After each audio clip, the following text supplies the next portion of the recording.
Okay, so I'm here with Elizabeth Huddy, who taught in Pottstown for how many years? Nearly 40? Did you teach in Pottstown? Nearly 40. Nearly Yeah. 40 years, and Barbara Thornton, who was a Right. guidance counselor in Counselor. the school district. How many years were you? 25 and a half. 25 and a half. Because the first 4.5 were at junior high, teaching 7th grade. Then I went into counseling at the high school. So Elizabeth, did you grow up in Pottstown? I really have no idea. I really grew up in Birdsboro and attended high school in Birdsboro. But when I worked, when I got to be a teenager and got a job, it was always in Pottstown. Okay. So, And where'd you go to school, college? Dickinson College. Dickinson, and a degree in English, teaching English. And you started off in 53. Mm-hmm. And what year was Judge Yon? Was he in 54? Did he graduate? Yes. No, he graduated the year before.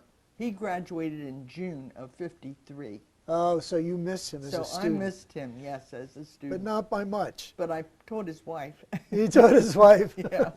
I counseled his wife. Counselor, his wife. So, how many? You were only single for a year. Yes. Did you meet your husband in teaching, or? No, I had met him in college. Okay. Okay. So you were teaching as a single person for a year, and then you married the entire time after that, and always teaching English. Yes. And you started at the old high school building, which was at Penn and Chestnut Streets. And I remember it pretty well. I remember, unfortunately, when they tore it down. I lived across the street. Did you like that building? Yes. That was a beautiful building. It was just wonderful. But the only drawback to that was the parking situation. And the faculty just had to find what they could on the street. There was no parking lot whatsoever. And the other thing that really affected the student body was that there were no athletic fields. Mm-hmm. So all of the practices for the athletics had to be someplace else. So the teams would run from where we were down to Memorial Park, or they would run out Charlotte Street to the junior high. And that was hard. If you were an athlete and you were really dedicated, that was difficult. But it's interesting that they built it. That they built the school. It never had athletic fields. I mean, when they built it in '26, right from the beginning, it didn't have any place you could practice or play. You always had to go up to the junior high school. I guess they didn't think it was very important at that point. I don't know what they thought back in those days, but. Now, do you remember Tony Zampella? Oh, yes. So Tony said to me, he was the principal when it was the intermediate school. Mm-hmm. And he said that it was his favorite building. He said, because it's so compact. Everything was right there. It was not very far from his office, up the stairs or down the stairs or whatever. Mm-hmm. So was everybody happy about the idea of building a new high school next to the junior high? I have no idea. I think They didn't ask us. no, they didn't ask us. I don't know. Well, very seldom did they ask teachers for their input on anything, did they? No. Or pay attention to it once they got it. Not too often. Too often. So what did you like best about teaching? Back in the 50s, it was fun. The kids were just a joy to be with. They were very respectful. Parents were very supportive. If you had some kind of project that you wanted to get off the ground, there were always people willing to help you. It was a different era. Less bureaucracy. People were courteous and considerate. I don't know, from what we hear now, that is not always true today. Well, did you see the change while you were still there? Yeah. And what year Yes. did you retire? I retired in February of 1990, and I did see a definite change. Well, was it the kids or was it the bureaucracy? I know as a school board member, they were constantly worried about getting sued. So you had to document everything and be very Yeah. careful what you're doing, or Yeah. write it all down. And creativity had to take second place to following the curriculum and all the testing and so forth. Was that changing in the 80s? Yeah, that's something. When I grew up in elementary school, you were allowed to leave. Yes. And I can remember, certainly, for example, Jack Beaver, who you know, taught at what's now the administration building. He taught at the old Washington building. He said all the kids went home for lunch. Yeah. You know, they didn't have one at the cafeteria, or they didn't have a cafeteria in the building. So that was a big change, wasn't it? Oh, yeah, yeah.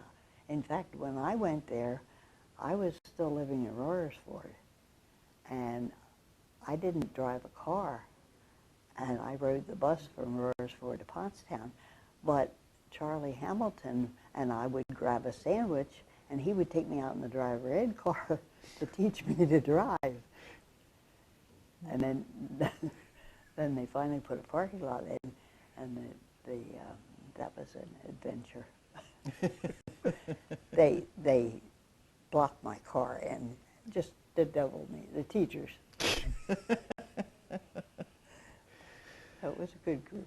So things were less strict, I guess I would say. When I say strict, they were less Regimented. regimented. There's the word That's a I'm good looking word. Yeah. for. You had freedom to do things, as you're saying. And so as long as the high school was downtown, I guess kids did always Well, leave. yeah, there wasn't that much room. That cafeteria, as I remember, was It's very quite small. Yeah. And, you know, I mean, they wouldn't have been able to get all the kids in there.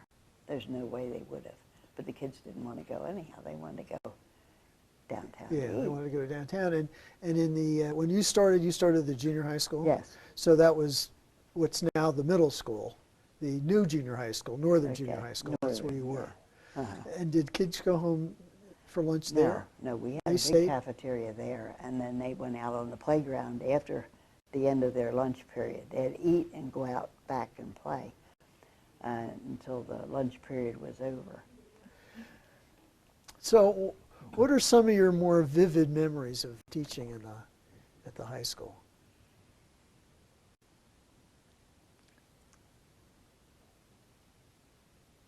Well, as I say, in the beginning, it was a lot of fun. Toward the end, it was a lot of work. And that's a big difference. And how much was it the kids being different, and how much of it was it, as you said, the regimentation of making sure you got everything in and somebody telling you what you should be doing at all times? No, I don't did you feel regimented? I never felt really regimented. No, there were a lot of rules and regulations, but nobody told me, or I didn't pay attention. No, I never felt regimented.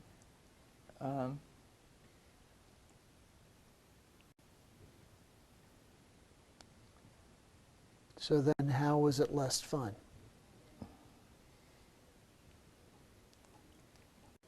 I would say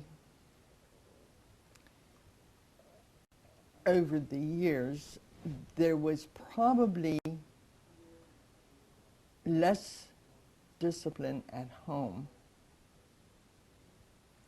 And then this carried over to the classroom.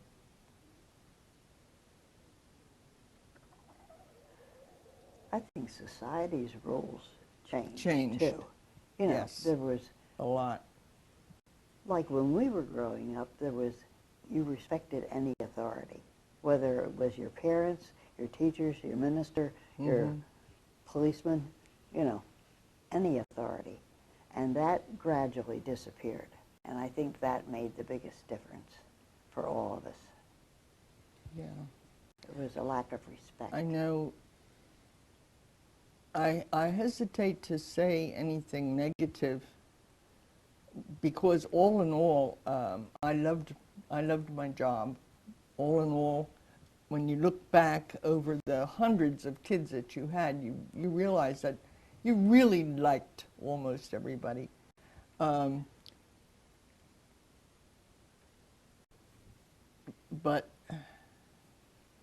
I don't know. I don't know how to explain it.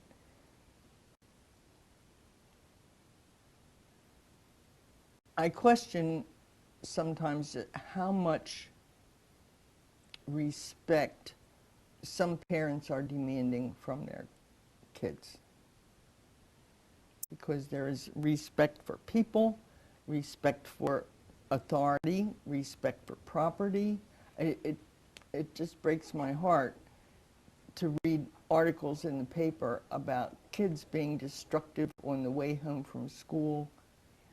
And that just never happened back in the early part of our careers. I don't even remember that happening in the 60s and really early 70s. 60s were different. But that was more society's changes, I think. I think and so the too. Vietnam War and the change in the general tone of the people. Which, of course, is reflected in the schools. Yes, Yeah, right, very much, right. very much. Absolutely, yeah. And I think sometimes we forget how much, well, of course, teenagers are affected by anything and everything, good, bad, and indifferent.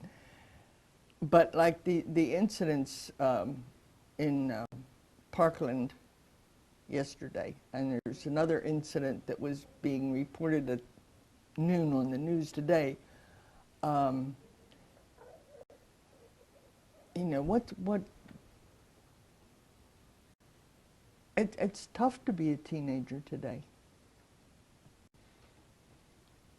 So, in the days when it was not so tough to be a teenager, not so tough to be a teacher, do you remember any particular students you really stood out for you? Oh, heavens, yes. Yes. Oh, that's easy. That's Okay. Well, let's try it. that's great. Well, I did the yearbook for the high school for 20 years. You probably remember some of my yearbooks that came out. I do. But so during that time, a classroom that puts out the yearbook is a lot less formal, and you have the opportunity to really see a different side of students. And I was very fortunate in getting to know. It was a privilege to work with some of those kids. And one of them was David Benlett from the class of 72 that is now some kind of an admiral in the Navy, and rear admiral in the Navy. And Wow. Yeah.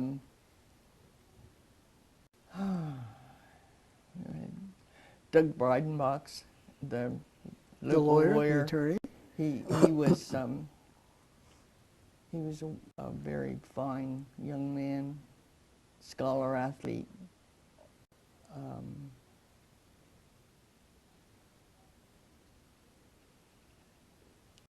Almost, I would say, all of the kids that I had as editors of the yearbook became very special to me. Well, I know Chuck Garner was one of the editors because Yes. I called him out on that. Yes, that's right. And that was the same class as Michael Indy. And I'm trying to think who else was in Charlie Garner's class.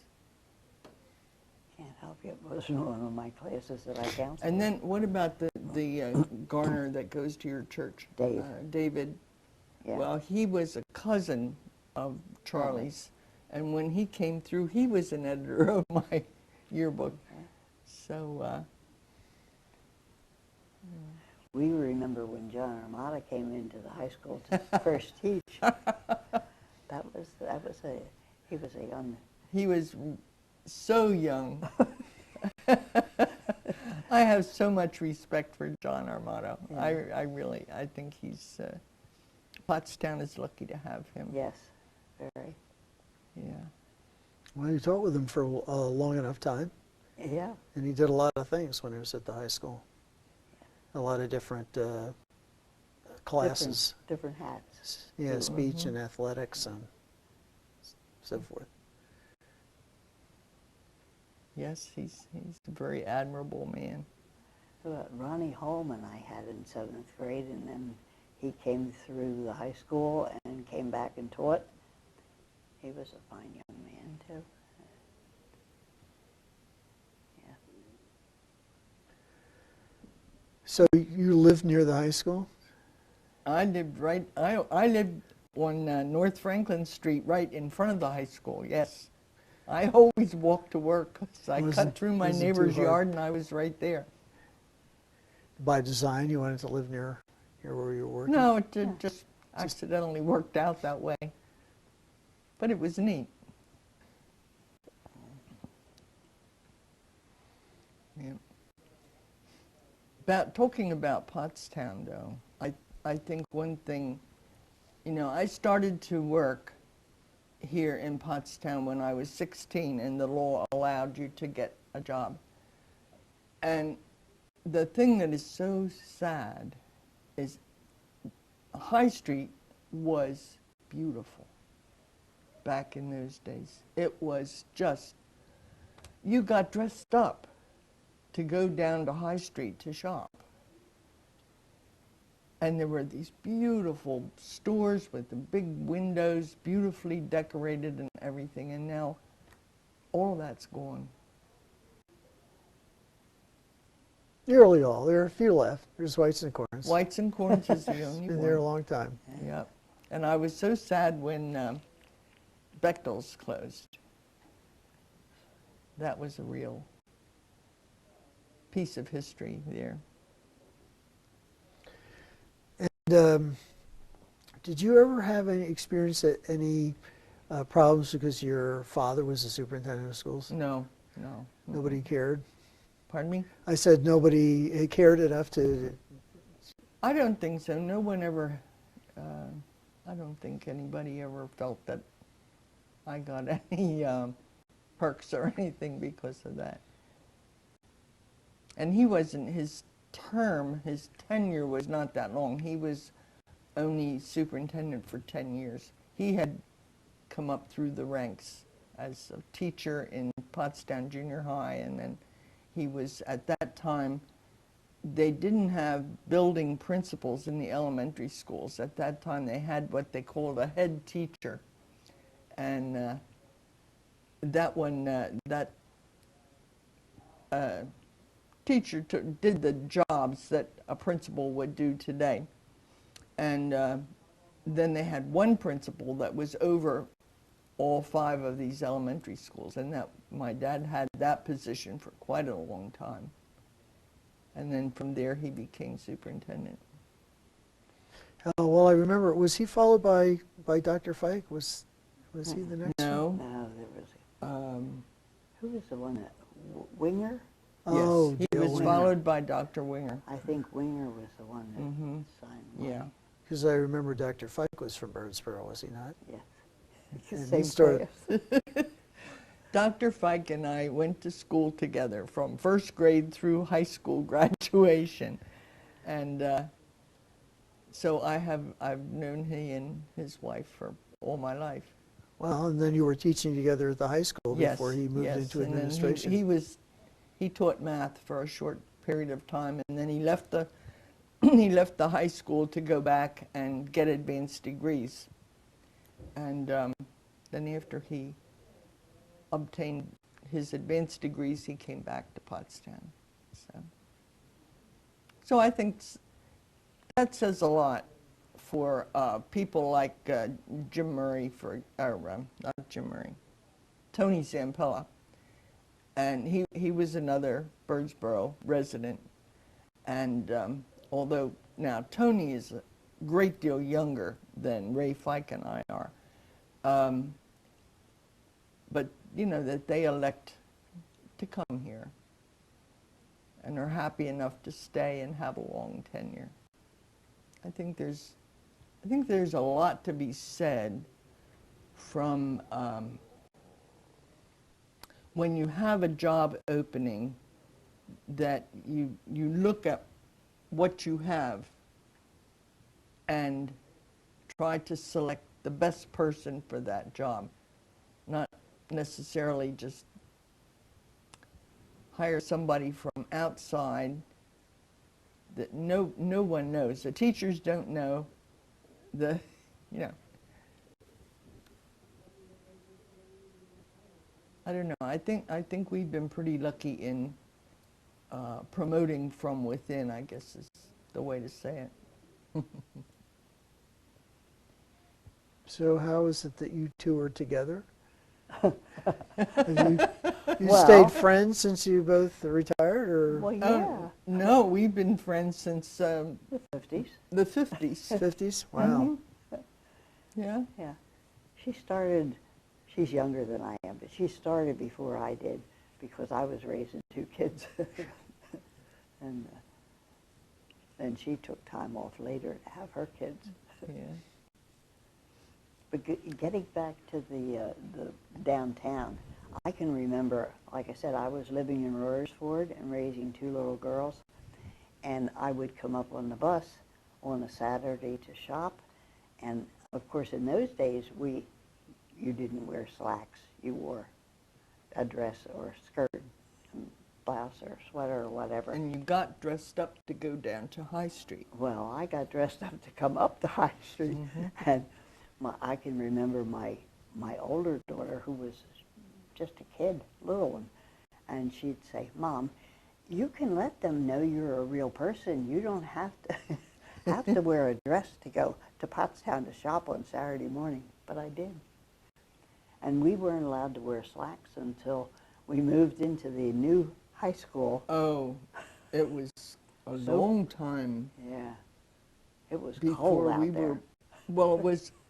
Remember when there was an oil shortage? What was that? Back around 78 or so. Oh, it was before The Arab that. oil embargo.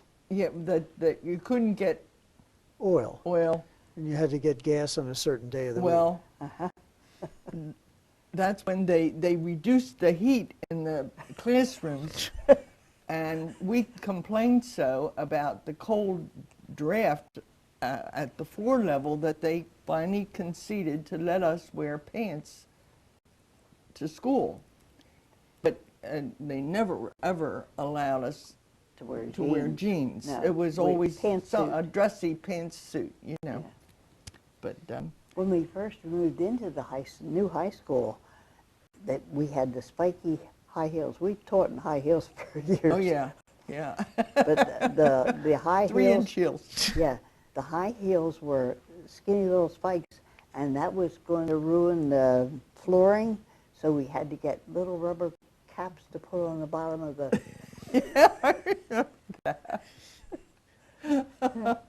Crazy the things you remember. And when you ask about students going through, I can't begin to tell you how many of the students that we dealt with became teachers. Yes.